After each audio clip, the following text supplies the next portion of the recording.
Page 148, le numéro 37. Une voiture effectue successivement les déplacements suivants. Donc, lorsqu'on vous dit successivement, c'est un à la suite de l'autre. Donc, on est assuré que les vecteurs seront bout à bout. 300 mètres en direction nord 60 degrés S. Donc, je l'ai représenté par le vecteur en noir. Puis, 400 mètres en direction sud. Donc, c'est vertical, hein, c'est vers le sud. Je l'ai représenté en vert. Décrivez le déplacement de cette voiture. Ça veut dire que cette voiture-là est partie d'ici et elle s'est rendue là. Alors, si je le fais, si je vais mettre mes informations pour pouvoir compléter mon problème, qu'est-ce qu'on a comme information? Alors, 300 mètres ici, 400 mètres ici.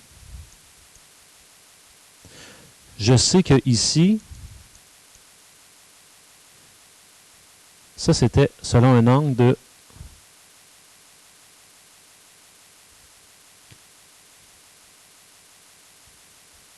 30 degrés ici, puisque j'avais 60 degrés ici. Parce qu'il faut comprendre que nord 60 degrés S, je suis parti du nord, et je me déplace de 60 degrés vers l'est. Donc, il me reste 30 degrés ici.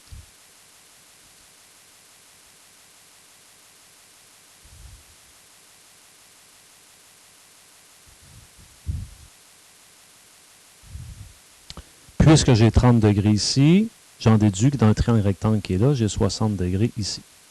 Encore une fois, je suis en présence d'une situation où j'ai un côté, un angle et un côté. L'angle est compris entre les deux côtés, donc on peut travailler avec la loi des cos. La loi des cos,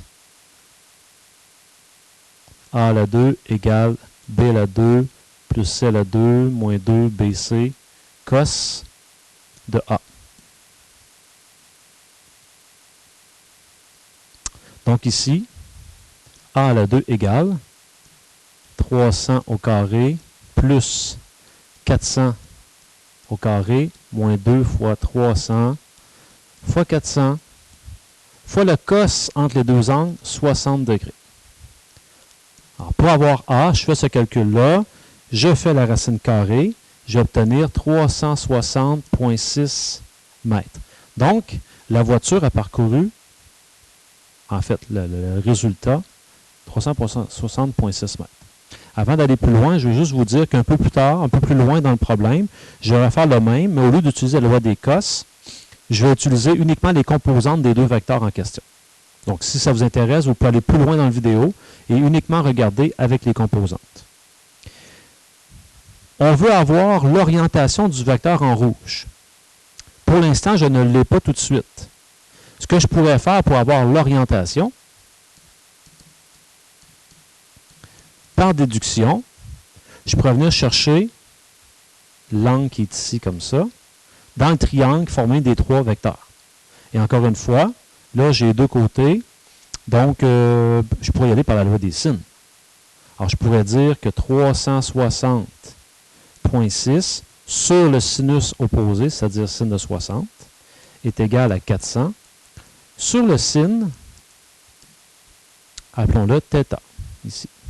θ qui est tout en rouge.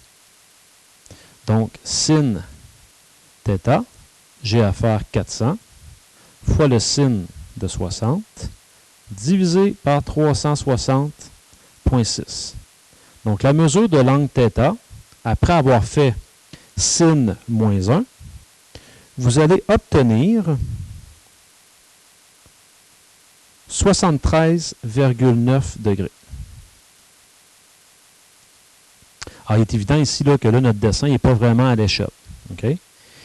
Si j'ai 73,9 degrés et que j'avais déjà 30 degrés ici, ça veut dire, je vais le mettre de cette couleur-là, que l'angle ici, c'est la différence entre les deux, 43,9 degrés.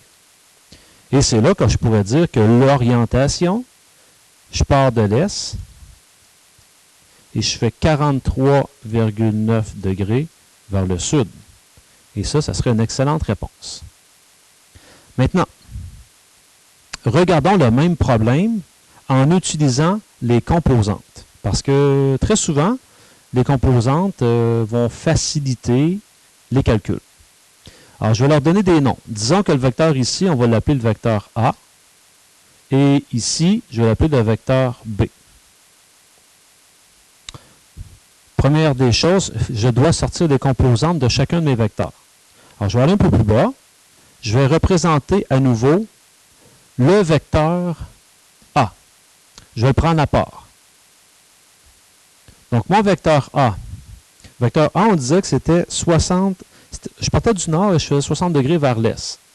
Donc, de manière un peu plus précise, là, il ressemble un peu à ceci.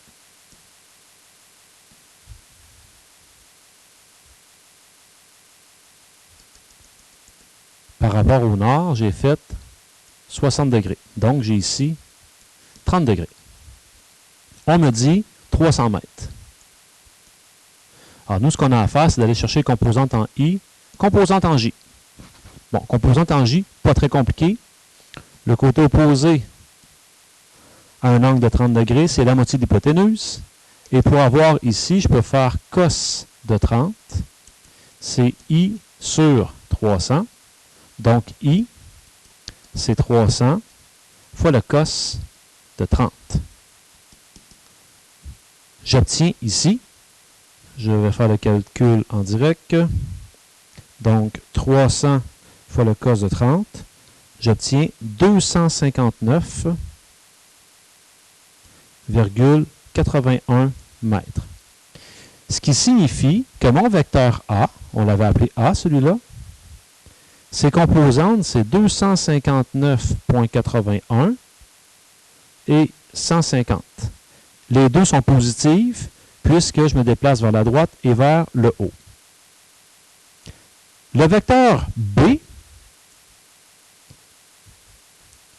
ce vecteur-là, il n'est pas très compliqué. C'était 400 mètres vers le sud, donc c'est 0, moins 400 parce que je vais vers le bas.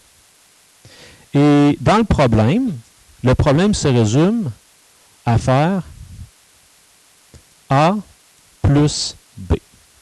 Bien, A plus B, les composantes de A plus B, ça va faire 259,81 moins 250. J'ai additionné les composantes en I et en J. Là, ce que je pourrais faire, c'est tenter de représenter un peu ce qui se passe. À main levée, 259,81 moins 250. Donc, voici à peu près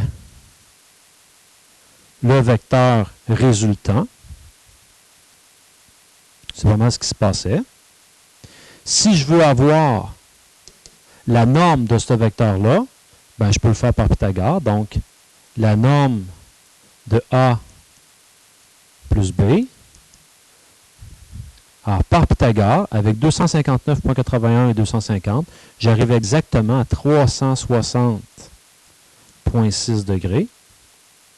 Et je peux venir ici et aller chercher l'angle qui est là en me disant tangente de θ, c'est 250 sur 259,81. Donc, pour avoir θ, j'ai simplement qu'à faire le tangente moins 1 de 250 divisé par 259,81 et je vais obtenir 43,9 degrés, qui était en plein l'angle qu'on avait trouvé.